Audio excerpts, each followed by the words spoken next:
More ships vanish in the North Atlantic every year than disappeared in the entire Bermuda Triangle legend, and nobody's calling it cursed. The Bermuda Triangle sits between Miami, Bermuda, and Puerto Rico. It's become synonymous with impossible disappearances, ghost ships, and forces we can't explain.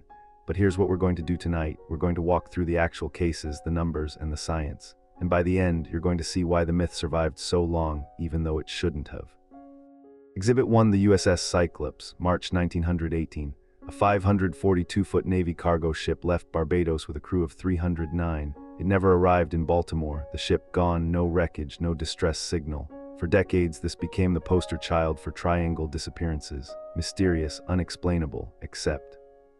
The Cyclops was structurally unstable. Its hull was cracking.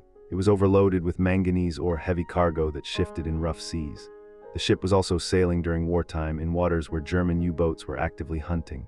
Most historians now believe it sank in a storm or was torpedoed. Not supernatural, not impossible, just neglected maintenance and bad luck. Exhibit 2, Flight 19.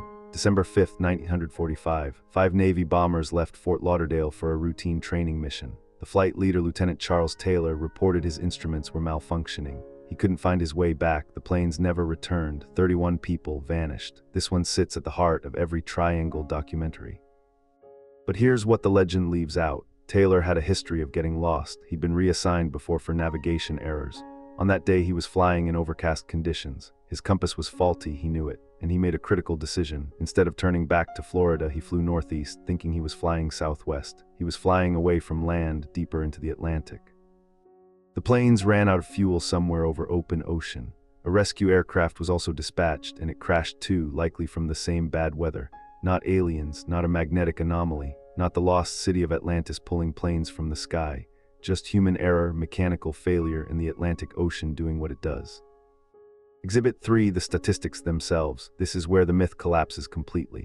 Between 1975 and 1977, insurance companies, Lloyd's of London specifically, investigated the triangle. They found that the rate of disappearances in that region was no higher than anywhere else in the world's oceans. No spike, no anomaly, no pattern. What changed in the 1970s? A book called The Bermuda Triangle by Charles Berlitz became a bestseller. It was published in 1974. Suddenly, people were looking at the triangle with new eyes, looking for mysteries. When you go searching for patterns, you find them, even when they're not there.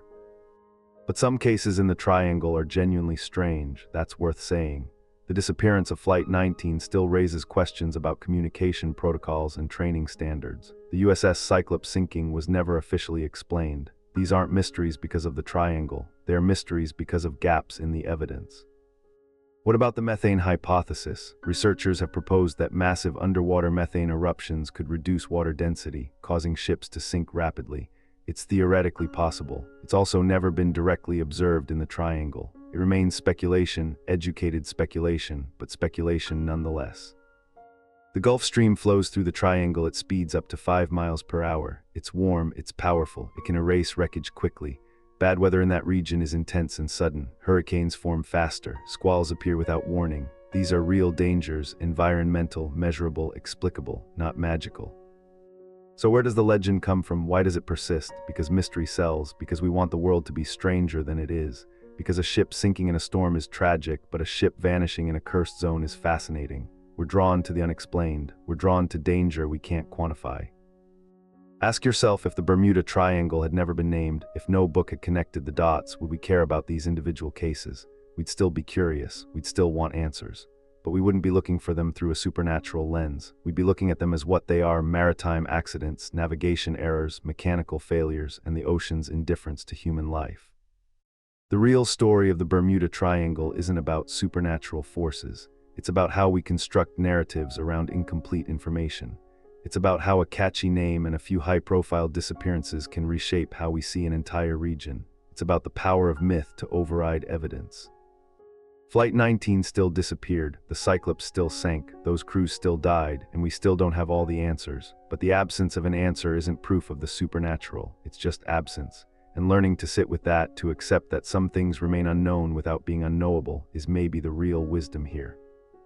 The Bermuda Triangle myth is established fact, not the supernatural version, the mythological version. It's a story we told ourselves and it's stuck. The evidence doesn't support it, the numbers don't support it, but the story is unforgettable. Subscribe. Every week we dig into one more legend that fell apart under scrutiny, and one more mystery that didn't.